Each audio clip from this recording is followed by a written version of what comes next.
नमस्कार, मी श्वेता अंकले. तरुण भारतच्या न्यूज बुलेटिनमध्ये आपल्या सर्वांचे स्वागत. आता पाहूया ठळक घडामोडी. संत महापुरुषांच्या विचारांचा जागर, साहित्यिकांची ओळख, महाराष्ट्राचे सांस्कृतिक वैभव दाखवणाऱ्या गोंधळ, जागर, भारूड, ओव्या, उखाणे, लावणी अशा वैविध्यपूर्ण सादरीकरणातून बेळगाव मराठी रंगात हा दिमागदार सोहळा पार पडला.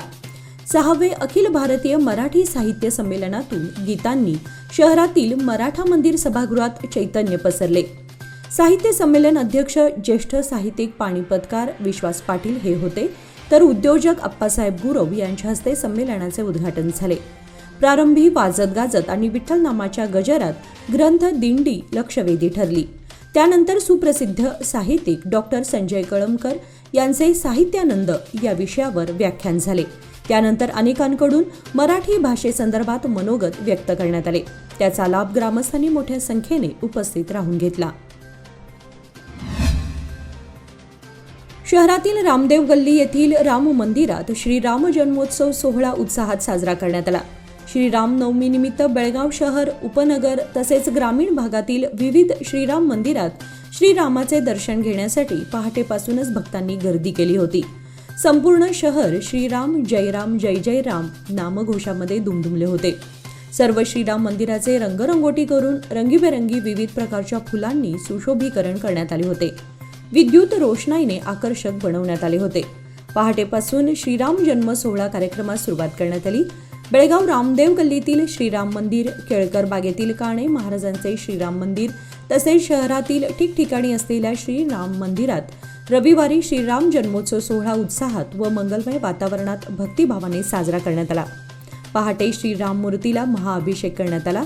त्यानंतर कीर्तनापाठोपाठ दुपारी 12:30 वाजता जन्मोत्सव सोहळा पार पडला.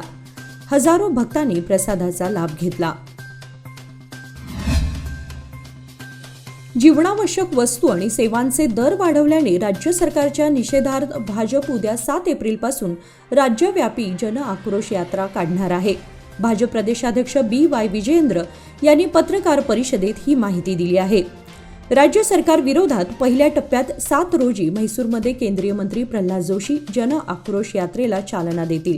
8 रोजी हसन व मंड्या, 8 रोजी कोडगू मंगळूर, 10 रोजी उडुपी चिकमंगळूरमध्ये, 13 रोजी दुसऱ्या टप्प्यात शिमोगा व कारवारमध्ये, 16 रोजी बिदर, 17 रोजी विजापूर व बागलकोट, 18 रोजी बेळगाव व हुबळी, 3ऱ्या आणि 4थ्या टप्प्यात उर्वरित जिल्ह्यात 21 एप्रिलपासून 3 मे पर्यंत जन आक्रोश यात्रा काढण्यात येणार आहे.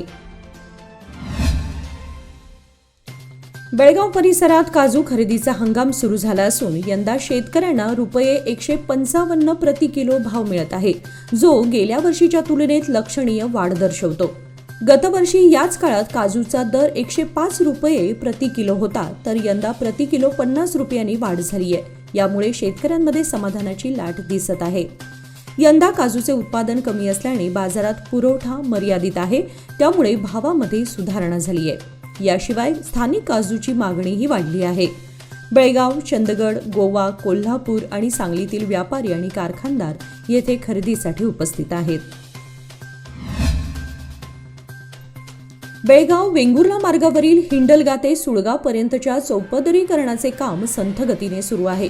त्यामुळे पावसाळ्यापूर्वी रस्त्याचे काम पूर्ण होणार की नाही असा प्रश्न पडू लागलाय. 4 महिन्यांपूर्वी या रस्त्यासाठी निविदा प्रक्रिया काढण्यात आली होती, मात्र प्रत्यक्षात कामाला उशिराने प्रारंभ झाला. त्यातच काम संथ गतीने सुरू असल्यानं वाहतुकीस अडथळा निर्माण होऊ लागलाय. बेळगाव वेंगुर्ला मार्गावरील गांधी स्मारक ते बाची पर्यंतच्या रस्त्याची पूर्णपणे वाताहत झाली आहे. शिनोळी सीमा हद्दीपर्यंतच्या रस्त्याची पूर्णपणे दुरवस्था झाली आहे. त्यामुळे हा रस्ता तातडीने करण्यात यावा अशी मागणी होऊ लागली आहे. गोंधळी गल्लीमध्ये सध्या चालणंही मुश्किल झालंय. रस्त्याच्या दुतर्फा वाहने पार्क करण्यात येत असून वारंवार रहदारी कोंडीचे प्रकार होत आहेत. 4 महिन्यांपूर्वी जलवाहिनीसाठी खोदलेला रस्ता अद्याप दुरुस्त करण्यात आलेला नाही. त्यामुळे रस्त्याची रुंदीही घटली असून धूळधाण उडाली आहे. महापालिकेच्या या अजब कारभाराबाबत संताप व्यक्त होत आहे. रस्ता खोदून जलवाहिनी घालण्यात आली, पण रस्ता दुरुस्त करण्यात आलेला नाही. खोदाईमुळे रस्त्याच्या एका बाजूची धूळदाण उडाली असून वाहनांच्या वर्दळीमुळे धुळीचे लोट उठत आहेत. गल्लीतील रहिवासी आणि व्यापाऱ्यांना मात्र याचा त्रास होतोय. श्रीराम कॉलनी लक्ष्मीनगर येथील श्रीराम मंदिरात प्रतिष्ठापना करण्यात येणाऱ्या मूर्तीची मिरवणूक बेळगाव राकसकोप रोडवरील पाईपलाईन रस्त्यालगत मारुती मंदिराजवळ भक्तिमय वातावरणात काढण्यात आली. प्रथम श्रीराम उत्सव कमिटीचे पदाधिकारी मारुती मिल्के यांनी मान्यवरांचा परिचय करून स्वागत केले. सजवलेल्या ट्रॅक्टरवर मूर्ती ठेवण्यात आल्या होत्या. या गाड्यांचे पूजन ग्रामपंचायत सदस्य गजानन बांदेकर यांच्या हस्ते तर मूर्तीचे पूजन ग्रामपंचायत सदस्य प्रवीण पाटील यांच्या हस्ते झाले. ट्रस्टीचे अध्यक्ष कृष्णकांत पाटील यांनी श्रीफळ वाढवले. मिरवणुकीच्या अग्रभागी शहापूर येथील एकदंत ढोल ताशा पथक, बेळगुंदी येथील भजनी मंडळ व श्रीराम कॉलनीतील महिला भजनी मंडळ उपस्थित होते. बेळगाव तालुक्यात सलग 2 दिवस पडलेल्या अवकाळी पावसाने शेतीमालासह विविध पिकांचे नुकसान तर केलेच, मात्र अंतिम मळणीनंतर शेतात रचलेला गवत पावसामुळे भिजलाय. त्यामुळे शेतकरी ट्रॅक्टरद्वारे शेतातून गवत आणून गंजी लावण्याचे काम सुरू आहे. 3-4 दिवसांपासून ऊन सावलीचा खेळ सुरू असल्यामुळे बुरशी आलेला हा गवत मुक्या व पाळीव जनावरांच्या खाण्यायोग्य होणार नसल्याने त्याला वाळवून ठेवण्यासाठी शेतकरी धडपडत आहेत. पुढील काळामध्ये चाऱ्याचा प्रश्न गंभीर बनेल. आगामी 1.5-2 महिने कोरडा चारा साठवून ठेवण्याचे काम सुरू आहे. क्षयरोग निर्मूलनाच्या दिशेने भारत सरकारच्या प्रयत्नांना बेळगाव जिल्ह्यात यश मिळत आहे.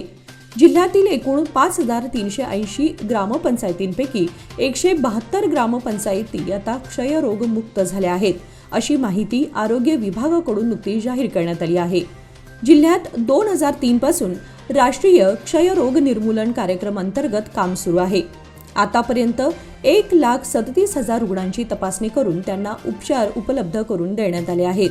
2024 मध्ये जिल्ह्यात 4,486 क्षयरोगी आढळले होते. त्यापैकी 2,600 रुग्णांना चिकित्सा सुरू आहे. तर 2025च्या जानेवारीपासून आतापर्यंत 894 नवीन रुग्णांची नोंद झाली आहे. 2022-23च्या अहवालानुसार बेळगाव जिल्ह्यात 2015च्या तुलनेत 40% क्षयरोगाचं प्रमाण कमी झालंय. या उल्लेखनीय यशामुळे जिल्ह्याला रौप्य पदक देऊन गौरवण्यात आले. लायन्स क्लब ऑफ बेळगाव आणि लिओ क्लब ऑफ बेळगाव यांच्या संयुक्त विद्यमाने श्री कपिलेश्वर महादेव विश्वस्त मंडळाच्या सहकार्याने एक अनोखी भगवद्गीता श्लोक स्पर्धा आयोजित करण्यात आली आहे.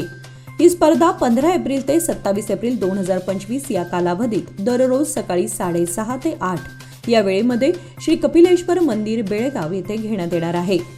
मुलांचे भविष्य घडवणे हे आपल्या हातात असते. त्यांना योग्य मार्गदर्शन देणे, त्यांच्या मनात भारतीय परंपरेबद्दल आदर निर्माण करणे ही आपली पालक म्हणून जबाबदारी असते. याचा लाभ घ्यावा असे आवाहन करण्यात आले आहे. लग्नासाठी होत असलेल्या दबावामुळे निराश झालेल्या 32 वर्षीय युवकाने विषप्राशन करून आत्महत्येचा प्रयत्न केला. 5 दिवसांच्या उपचारानंतरही त्याला वाचवता आलं नाही आणि त्याचा मृत्यू झाला. ही हृदयद्रावक घटना पिरणवाडी येथे घडली. मृत युवक बसवराज वीरप्पा जुलपी वय 32 हा मूळचा हिरेनंदीहळ्ळी तालुका कित्तूर येथील रहिवासी असून तो अलीकडे मारुतीनगर पिरणवाडी येथे राहत होता. दरम्यान लग्नासंबंधीच्या चर्चा अडकल्यामुळे तो मानसिकदृष्ट्या तणावग्रस्त झाला होता. या नैराश्यामध्ये 30 मार्च रोजी त्याने विषप्राशन केले. घटनेनंतर त्याला तातडीने सिव्हिल हॉस्पिटलमध्ये दाखल करण्यात आले होते, परंतु उपचारादरम्यान त्याचा मृत्यू झाला. या प्रकरणी बेळगाव ग्रामीण पोलीस स्थानकात नोंद करण्यात आली असून पोलीस तपास सुरू आहे. लोकमान्यच्या मुदत ठेव योजना म्हणजेच सुयोग्य कालावधी सर्वोत्तम व्याजदर. आता तुमच्या गुंतवणुकीवर मिळवा 10.60% परतावा. अधिक माहितीसाठी आजच संपर्क करा 1800212405. लोकमान्य, प्रत्येक पावलावर तुमच्या सोबत. योजना फक्त सभासदांकरिता. नियम व अटी लागू. नवे पाऊल, नवा संकल्प लोकमान्य सोसायटी सादर करत आहे. लोकमान्य शुभारंभ ठेव योजना, जी देते तुमच्या ठेवीवर आकर्षक व्याज. ज्येष्ठ नागरिकांसाठी 0.5% अधिक व्याज. अधिक माहितीसाठी कॉल करा 1800-212-4050. लोकमान्य, जिथे पैसा वाढतो आणि नातं वृद्धिंगत होतं. शहरात पाणी टंचाईचे संकट वासून उभे ठाकले आहे. काही भागामध्ये 8 दिवसाआड पाणी पुरवठा होऊ लागलाय. अशा परिस्थितीत पाण्याचा अपव्यय न करताच पाणी जपून वापरावे असे आवाहन L&T कंपनीने केले आहे. पिण्याच्या पाण्याचा वापर केवळ पिण्यासाठीच करावा. या पाण्याचा वापर दैनंदिन वापरासाठी केल्यास संबंधितांवर दंडात्मक कारवाईचा इशाराही कंपनीने दिलाय. वाढत्या उन्हामुळे जलाशय आणि तलावातील पाणी पातळीमध्येही घट होऊ लागली आहे. त्यामुळे शहराच्या पाणी पुरवठ्यावर परिणाम होऊ लागलाय. शहराला पाणी पुरवठा करणाऱ्या राकसकोप आणि हिडकल जलाशयाच्या पाणी पातळीतही घट होत आहे. विशेषतः हिडकल जलाशयावर बेळगाव बरोबर संकेश्वर आणि हुक्केरी शहराचा भारही आहे. शहरात काही ठिकाणी पिण्याच्या पाण्याचा वापर वाहनांसाठी, बांधकामासाठी तसेच दैनंदिन घरगुती वापरासाठी आणि इतर कामांसाठी करू नये अशा प्रकारे पाण्याचा गैरवापर करताना आढळल्यास कारवाई केली जाणार आहे. निपाणीतील तंबाखू आंदोलनात हुतात्मा झालेल्या शेतकऱ्यांचे बलिदान प्रत्येक पिढीला प्रेरणादायी ठरावे यासाठी निपाणीत हुतात्मा स्मारक निर्माण करण्याचे निश्चित झाले आहे. त्यानुसार येथे स्मारक निर्मितीसाठी आमदार फंडातून 15 लाख रुपयांचा निधी देणार आहोत. कमी पडल्यास नगरपालिकेकडून आवश्यक सहकार्य मिळवून देण्याची घोषणा आमदार शशिकला जोल्ले यांनी केली. निपाणी येथील आंदोलन नगरातील हुतात्मा स्मारकस्थळी तंबाखू आंदोलनात बळी पडलेल्या शेतकऱ्यांना रविवारी अभिवादन करण्यात आले. याप्रसंगी त्या बोलत होत्या. प्रारंभी मान्यवरांच्या उपस्थितीत हुतात्म्यांना अभिवादन करण्यात आले. याप्रसंगी माजी आमदार प्राध्यापक सुभाष जोशी, नगराध्यक्षा सोनल कोठडिया, टाउन प्लॅनिंग कमिटी अध्यक्ष निकू पाटील, साहिल शहा, नगरसेवक जयवंत भाटले यांच्यासह मान्यवर, विविध संघटनांचे पदाधिकारी, कार्यकर्ते, शेतकरी उपस्थित होते. कट्टर हिंदुत्ववादी आणि लोकप्रिय आमदार बसनगौडा पाटील यत्नाळ यांची भाजप पक्षातून निलंबित केल्याच्या विरोधात हिंदू संघटना, हितचिंतक आणि निष्ठावंत कार्यकर्त्यांनी शहरातील तोरवी रोडवरील नेताजी सुभाषचंद्र बोस चौकात जोरदार निदर्शने केली. यावेळी कार्यकर्त्यांनी येडियुरप्पा आणि विजेंद्र यांच्या विरोधात घोषणाबाजी केली. बसनगौडा यांची स्वार्थासाठी हकालपट्टी केली असल्याचा आरोप केला. पक्ष आणि हिंदुत्व टिकवण्यासाठी आणि हिंदू कार्यकर्त्यांच्या रक्षणासाठी त्यांना तातडीने पक्षात परत घ्यावे अशी मागणी त्यांनी केली.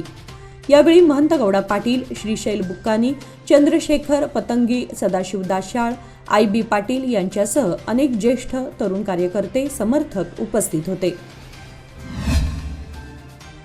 उन्हाचा तडाखा अधिक असल्यानं प्रत्येक गावामध्ये शुद्ध पाणी पुरवठा करावा, लोकांची तक्रार येऊ नये याची दक्षता घ्यावी. त्याचबरोबर प्रत्येक गावात उद्योग खात्री योजना काम सुरू करावे अशी सूचना जिल्हा पंचायतीचे मुख्य कार्यकारी अधिकारी राहुल शिंदे यांनी केली. अथणी तालुका पंचायत सभागृहामध्ये तालुक्यातील सर्व अधिकाऱ्यांची बैठकीत ते बोलत होते. यावेळी तहसीलदार सिद्धराय भोसके, तहसीलदार राजेश बुर्ली, तालुका पंचायत अधिकारी शिवानंद कोल्हापूर, तालुका पंचायत अधिकारी विराणा वाली, रवींद्र मुरघाली यांच्यासह तालुक्यातील अधिकारी उपस्थित होते. बेळगाव शहरातील शिवबसवनगर येथील SGBIT कॉलेजच्या सभागृहात बेळगाव जिल्हा इलेक्ट्रॉनिक मीडिया जर्नलिस्ट असोसिएशनच्या नवीन संघटनेचे उद्घाटन करण्यात आले. या कार्यक्रमात मंत्री सतीश जारकीहोळी, बेळगाव जिल्हा इलेक्ट्रॉनिक मीडिया जर्नलिस्ट असोसिएशनचे अध्यक्ष मंजुनाथ एच पाटील, आमदार आसिफ सेठ, खासदार जगदीश शेट्टर, कर्नाटक राज्य वित्त संस्थेचे अध्यक्ष महांतेश S कौजलगी, विधान परिषद सदस्य चन्नराज हट्टीहोळी, बेळगाव नगर पोलीस आयुक्त याडा मार्टिन मारल्यान, बेळगाव जिल्हा पोलीस उच्चाधिकारी डॉक्टर भीमाशंकर S गुळेद, बेळगाव महानगरपालिकेचे आयुक्त शुभा बी, बेळगाव पत्रकार संघाचे अध्यक्ष विलास जोशी, माहिती आणि जनसंपर्क विभागाचे उपनिर्देशक गुरुनाथ कडबूर, संघटनेचे गौरवाध्यक्ष श्रीकांत Y कुबकड्डी, उपाध्यक्ष चंदू H श्रीरामडू, प्रमुख सचिव चंद्रकांत सुगंधी, सहसचिव श्रीधर कोटरगस्ती, खजिनदार अनिल कादगार तसेच कार्यकारी समिती सदस्य आणि संघटनेचे सर्व सदस्य उपस्थित होते. या प्रसंगी मंत्री सतीश जारकीहोळी यांनी इलेक्ट्रॉनिक मीडियामधील पत्रकारांच्या भूमिकेचे महत्त्व विशद करत संघटनेच्या यशस्वी कार्याची शुभेच्छा दिल्या. याचबरोबर आजचे बातमीपत्र इथे संपले. अधिक माहिती आणि ताज्या घडामोडींसाठी पाहत रहा तरुण भारत न्यूज चॅनल. तसेच आमच्या चॅनलला लाईक, शेअर आणि सबस्क्राईब करायला विसरू नका. आणि विश्वासार्ह बातम्यांसाठी दररोज वाचा दैनिक तरुण भारत. धन्यवाद.